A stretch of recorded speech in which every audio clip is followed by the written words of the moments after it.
Hebu, nebo, kes hude me sentir nebo. Once upon a time, there was a young boy named Mehmed, who was the Prince of Kurdistan and lived in a palace in the royal city of Ahmad. One day, Mehmed was taking a walk through the palace's courtyard, with its many pathways through lush and beautiful gardens.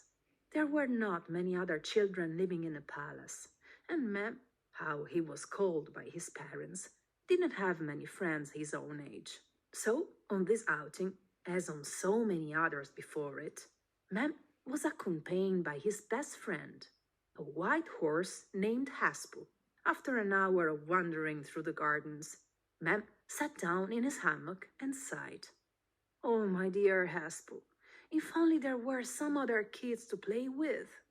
Don't get me wrong, you are a great friend, but you are a horse after all, and I am sure that horses have better things to do than to play all day with their human friends, like for example, munching on carrots or dreaming of wild gallops through open terrain. Sometimes I just wish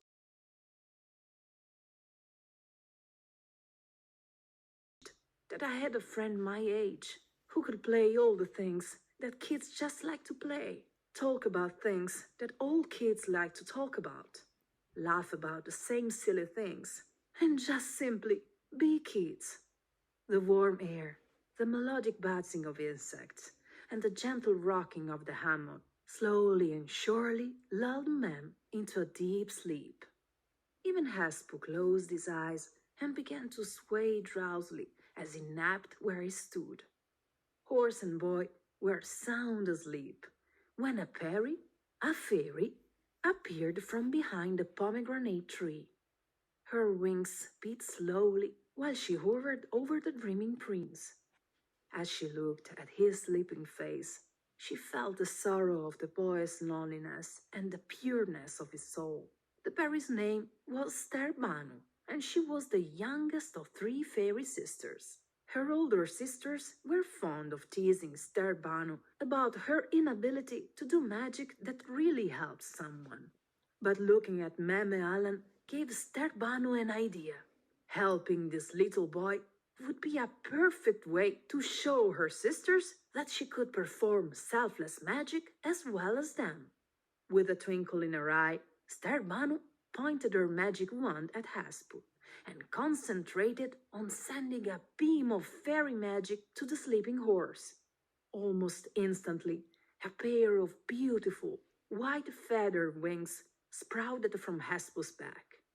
Haspu woke with a transformation, and without so much as a nicker or a neigh, the winged horse lifted Mem onto his back and took flight. With the prince astride him, Haspu galloped into the sky, using a rainbow that had just started across the blue sky as a guide for his path through the heavens. Mem opened his eyes. He was well rested, and he let a big yawn and stretched his limbs. He closed his eyes again and let the sun splash its warm rays on his face. But as he lingered between sleep and wakefulness, he heard a voice nearby. "Holy Dolma and honey pie, how did you get here? And who are you? How did you get into our gardens?" Startled, Mem opened his eyes and looked at his surroundings. He realized that he was indeed in a place he didn't recognize. How could that be? It must be a dream, he assured himself. The girl crossed her arms. She glared at him and stomped one foot. "I am waiting. You still haven't told me who you are. Would you mind?" The prince laughed and said, "I am Mehmed, Prince of Kurdistan. I am 6 years old, and I must be dreaming because I don't know where I am." "You're not dreaming, and I wonder if you're really the prince," said the girl, whose name was Zinazidin. "You are in my house in the town of Shizirabotan. If you were really the Prince of Kurdistan, as you say you are, then you would know that Shizirabotan is one of the most beautiful places in all the land." "What you say is true. replied Mem. All I can tell you is this. I went to sleep in my own garden at the palace, wishing I could play with children my own age. And when I woke, I was here. There are no children to play with at the palace, asked Zin, her anger leaving her a bit when she saw the boy's sad expression. No, said the prince. The only people I see are my tutors, and they are old. The youngest among them could be the parents of my parents. Hawar, have you ever tried to play football with old men and women or climbed on a tree? I would rather watch the town kids play football outside the palace walls from my window. Oh, how I wish to play with them. But don't you have siblings and cousins? Every Kurd has hundreds of cousins. I have 679 and a half, inquired Zin. I do, but they are all older than me or younger, answered the prince. They are either too cool for school or too small for ball. Ha! Well then, today is your lucky day, Prince, Zin cried. I am an excellent footballer. I can show you some tricks if you like. I just turned 6 too, and I get a new ball for my birthday present. Let's play, exclaimed Mem. Haspu, my horse, is an excellent dribbler, but a terrible goalie. On hearing this, Haspu gave his new wings a shake and let out a snort of irritation. Then joining Zin's dog, Seyu, on the sidelines. So Zin and Mem started to play football. Zin was not just an excellent football player, she was out of this world. Mem could not believe his eyes, for her skills were that of a professional player he had only read about. For hours they kicked the ball, running up and down a field in the center of the garden. Then they played hide and seek. They raced each other and climbed trees. Their shouts, giggles, and laughter filled the garden until the shadows of the trees grew long in the late afternoon. Finally, they sat down exhausted on a hammock. They rested together in silence until Mem spoke. Zin, I think that was the best dream I ever had, and I will miss you. But rest assured, when I woke up, I will always remember you, especially the new football tricks you taught me. You're funny, Memo. You don't know what you are saying, replied Zin. This isn't a dream, but real life. I will prove it to you. Let's exchange our rings, and when you go home and wake up, you will see my ring on your hand and know that this happened for real. And you need to promise to come find me before Neurods. After drinking a giant cup of mustard, the two children fell asleep on the spot. Mem woke up in his bed with a smile on his face. How much he enjoyed his dream.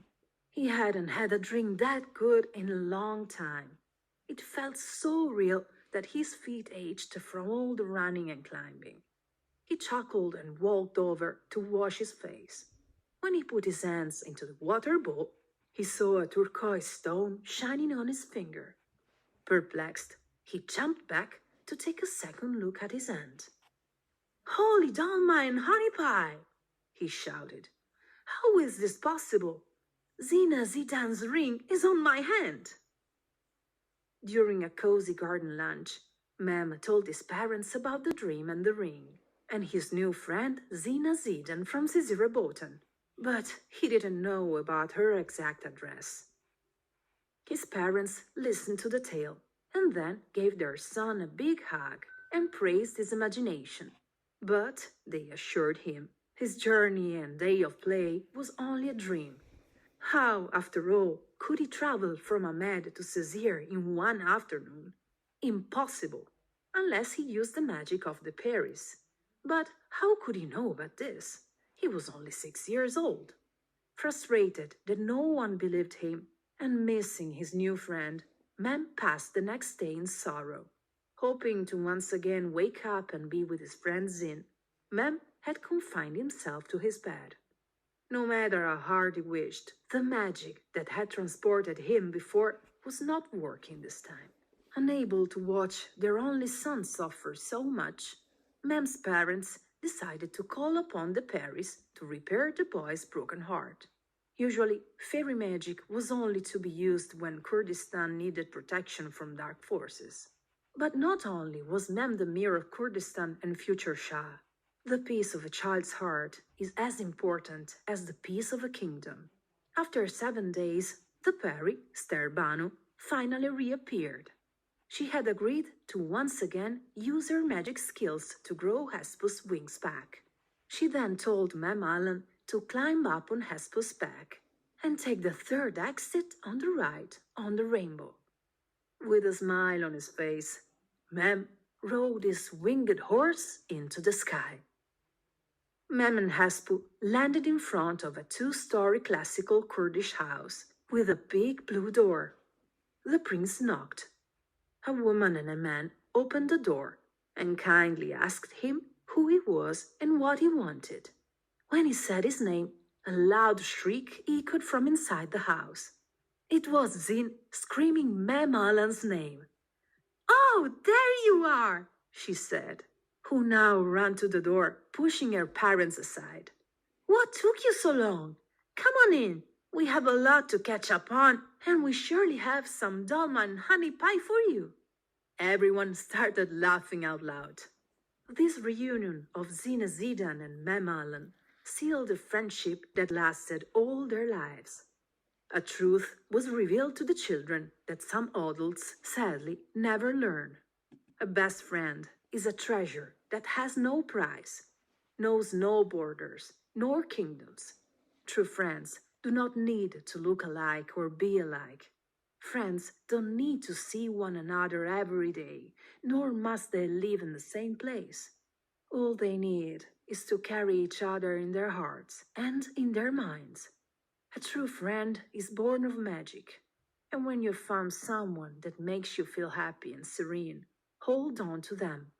Be kind to them, cherish them, embrace your differences, and share all that you can and all the love that you have to give. And occasionally, write them a postcard. The end.